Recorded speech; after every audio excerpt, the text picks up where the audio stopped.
Well, hello there, and this is Auntie.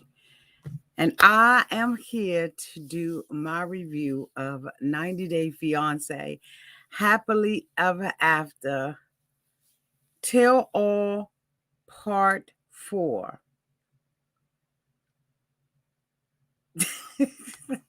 I am hoping that this is the end of the end. Everybody needs a sweet old auntie. Everybody needs with a whoop whoop and a boop boop auntie boop. that everybody needs. You can make this up. Now you know that these are some crazy motherfuckers. Everybody needs a sweet old auntie. So why even bother? Aunties and lies, sweet old auntie. Aunties and ways. Are you okay? Are you okay? Well, welcome back, everybody, and this is Auntie. If this is your first time being here, please like, comment, and subscribe to my channel. And to all of my new subscribers, thank you all so much for hitting that subscribe button. I appreciate you all joining one of the best channels on the YT. And to all of my nieces, nephews, and my members who have been here with me for the long haul, thank you all so much for your continued support. If I had to rate this episode of 90 Day Fiance Happily Ever After Season 7, Till All Part 4, I would rate it a D. And the only reason why I am not rating it lower than that is because Jenny got off on Ed. Other than that, I would have rated it much lower. Like, I almost really didn't want to even do this review.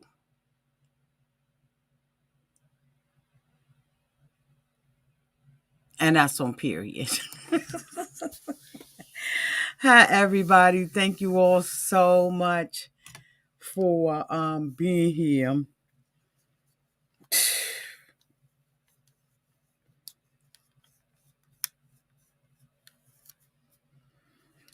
This week's Tell All, I don't know why they saved Jovi and Yar for last, but they did.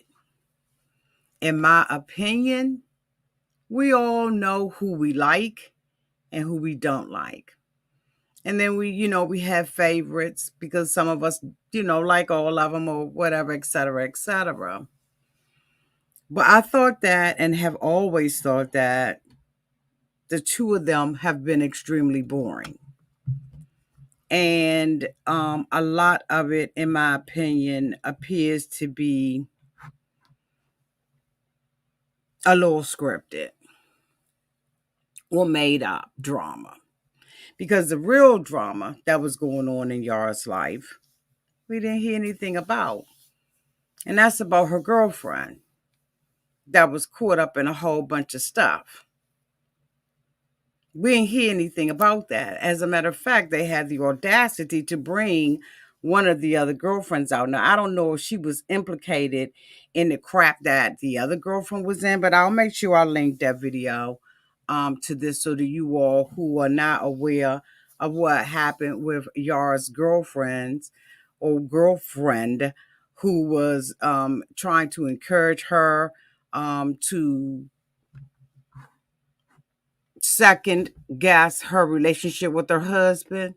Yeah, I'll make sure I put that so that you all can see it.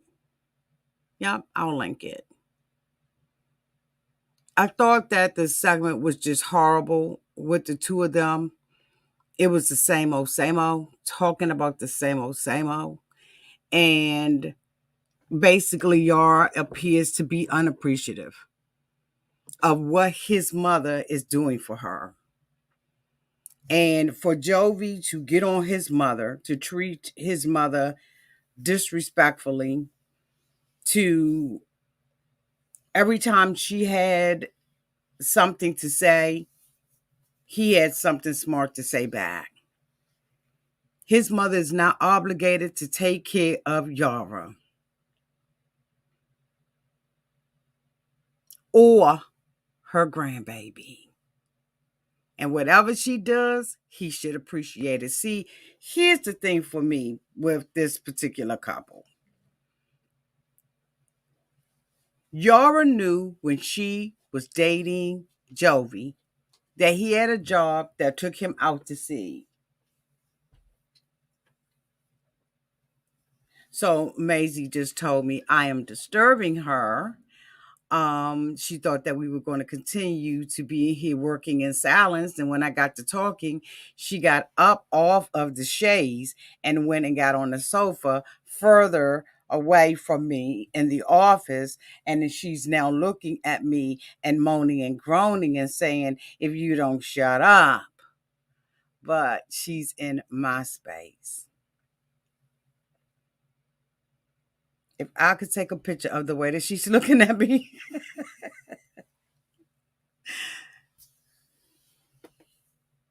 Just spoiled. Anyway, so Yara and Jovi wanted to blame Jovi's mom for not being there for 6 weeks while he was out doing what he was doing. That's not her job. It's not her job to babysit her. She does what she wants to do, when she wants to do it, and how she wants to do it.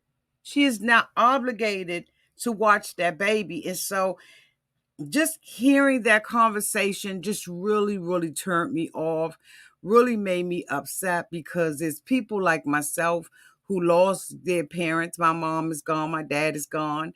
And I would have loved for them to have any kind of time with my child, and would not have felt like they were obligated to take care of my baby at all. Just to be in their presence and all that would have just, it would have meant the world for me to have that.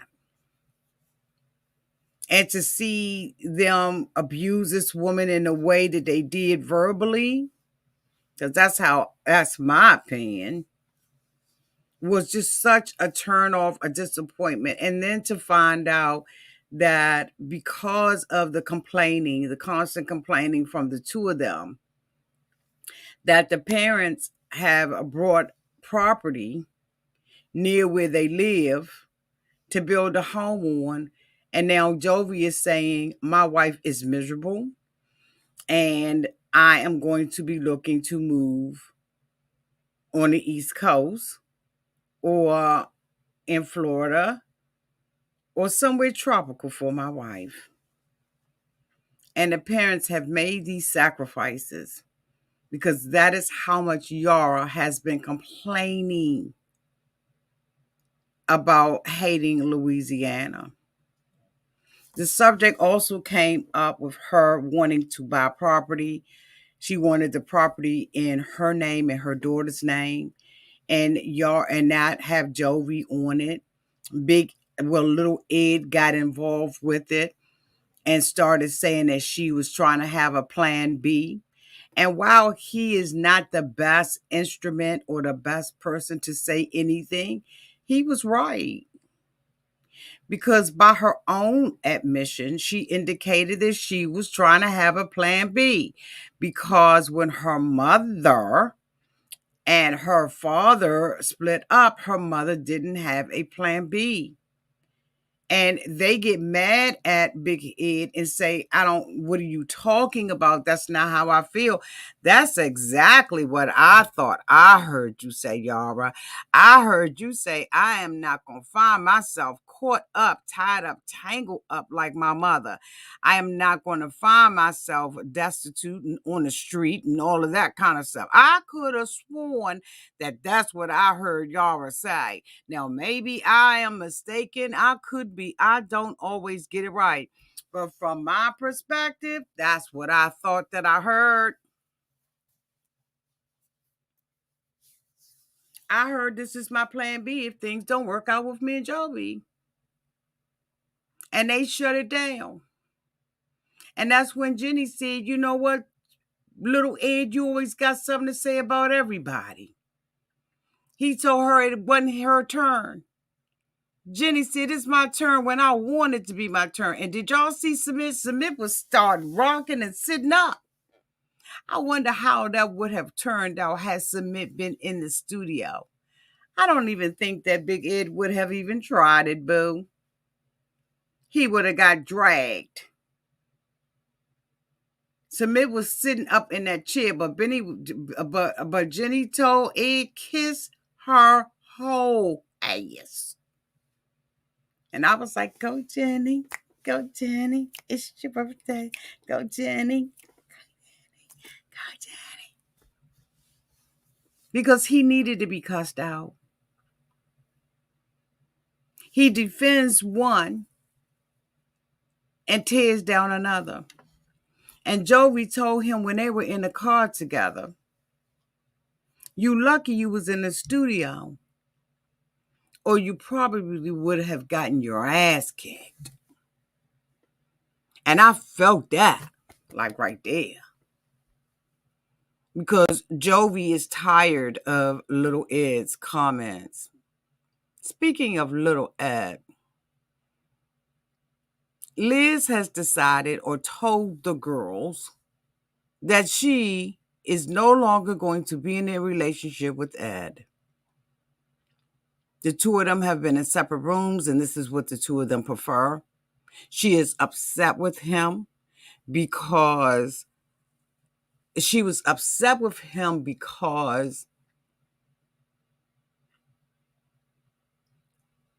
he took the ring.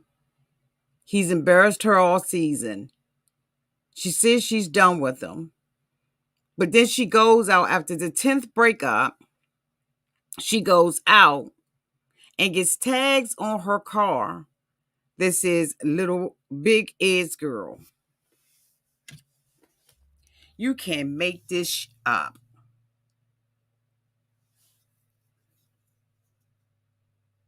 This is the woman who has been kicked out on her ass, was living pillar to post with her bags. Just recently got an apartment.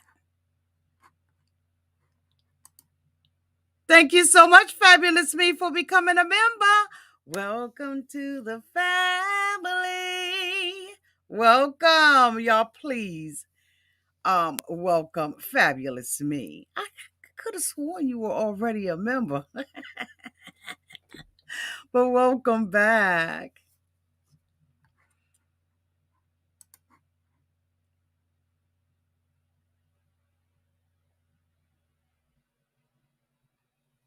Liz, to date, just as an FYI, is back with Big Ed. After she swore off having a relationship with him. She's done. She's going to go back to her job. She's going to work hard. And she's not going to fuck with Big Ed. And they back together, taking pictures. The women in the back begin to talk about, let me just say this, though. Something bit me, y'all. Let me just say this real quick. I have ragged and dragged on Kimberly all season. I have been disgusted by her behavior. Thank you so much, M, for the $1.99 super chat, Auntie. I met Ed and Liz last month. They together. Yeah, I know. Thank you, boo. I have ragged and dragged on this woman all season, because I have been totally disappointed in Kim's behavior. When we finished the episode the Tell All Part 3, we saw Micah going over to have a conversation with Usman because Angela was mad that production put them in the same hotel. So she felt like because she was giving him the 3 Fs, that she had a right to tell him that he could not be with Usman. So he goes and looks for Soldier Boy. And of course, they tell him where he is. The two of them are having a conversation. Now, allegedly, when Usman found out about Michael's cheating, he began to cry. Bitch, I don't remember seeing no tears, but okay, we're going to try to go along with the story. So Michael goes over and tells Usman, or Soldier Boy, that he wants him to not disrespect Angela, but to treat Angela like a lady. When the lady shows up, the lady will be treated like a lady. That is my opinion. Angela hasn't been a lady from the very first episode, in my opinion, because a lady is different than a woman. And that's a whole different conversation for another time. But when a lady shows up, she shall be treated as such. And Usman was like, no, no, and no. Michael went on to say that Angela had been covering for him for years. I don't believe that scripted bull crap at all. But this time he says that the cheating was so out of hand that he had to be exposed. Again, I call bush on the play. Because Angela would not have even married Michael if she thought for 1 minute that Michael was cheating on her. And if she had a smoking gun or evidence or receipts, we would have been seen them. And even these receipts are just not believable. You know how you go to the store and you get a receipt and you accidentally get water on it? So even though at the top it says Target, all the charges and the barcodes and stuff like that are gone, you got a receipt. It just ain't believable. You can't verify that receipt because it's been washed out. And that's how I feel about the receipt that Angela has. It's been washed out. It's been tampered with. It is no longer a valid receipt. Because I don't believe it for 1 minute. Put a 1 in the chat if you believe that Michael really is a cheater. Put a 2 in the chat if you call him bullshit on it. I'll wait. 1 in the chat if you believe Michael cheated. A 2 in the chat if you think that this is some bullshit. Because I truly believe it's some bull. And now Angela can sit on the stage, segment after segment, and act like a normal human being. Where has she been? Angela came out like a wrecking ball. Completely. Thank you for the 2s. Ridiculous. If you think that we're going to believe that, we're not believing that. Oh, no, no, no. We're not believing that. Michael is playing a game, and he's playing the long one. He knows exactly what he needs to do in order to continue to be a kept man. We see a conversation. So I was saying that to say that I was thinking about Kim and how I had dragged her and how they dragged her and told her that basically Soldier Boy didn't love her.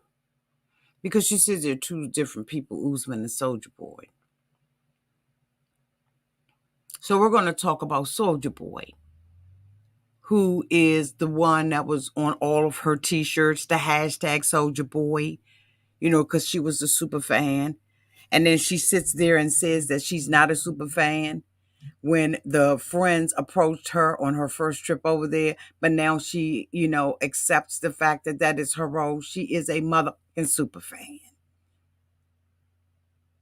She says that she was disappointed and got her feelings hurt when they said that he didn't love her. They said, well, we ain't say he ain't love you. We said he wasn't in love with you. And then they begin to sit there and talk about this sexual. I was so grossed out because don't nobody want to know how none of them do it. We're just so not interested in it. But they decide that they want to talk about things, and she's talking about some bicycle or something, motorbike. And she says that she believes that she's calling out the name of Jesus. Oh, Jesus. Oh, Jesus. Oh, how I love calling his name. That's as close as you're going to get to Jesus, sweetie. A motorbike? Yeah, I see all of the green uhs and the gags and the. This woman is still into this man. And Angela told her that she was. She is very much still in love with this man, but she cannot accept the fact that he is going to have another woman. Her claim to fame is that I left him first. That's her claim to fame. I broke it off with him. But the minute that he calls her on the phone, she did. What else happened in this freaking dry ass tell all? I'm telling you, this was the driest tell all. Bilal and Shada are trying to make a baby. When they got back to the hotel room, he had flowers and everything for flower petals on the floor. And everything is happily ever after with the two of them. Jenny is going to be going back home. They now got the blessing from the dad.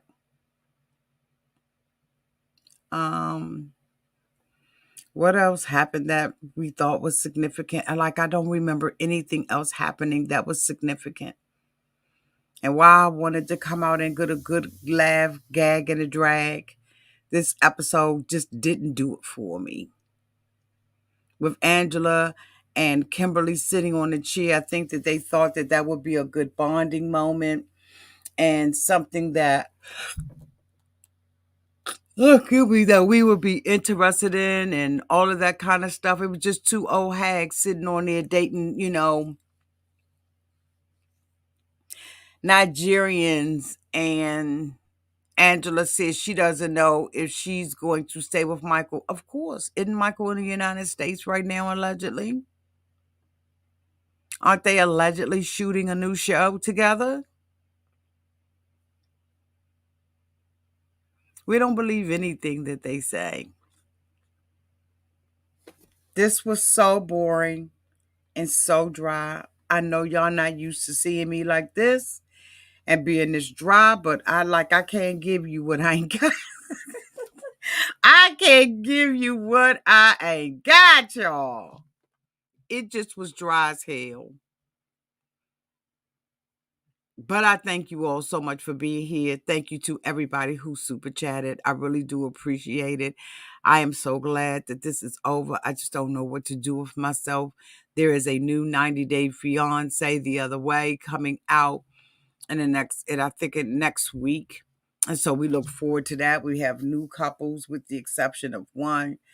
And I'm hoping that Nicole B, you said you won't be watching. Um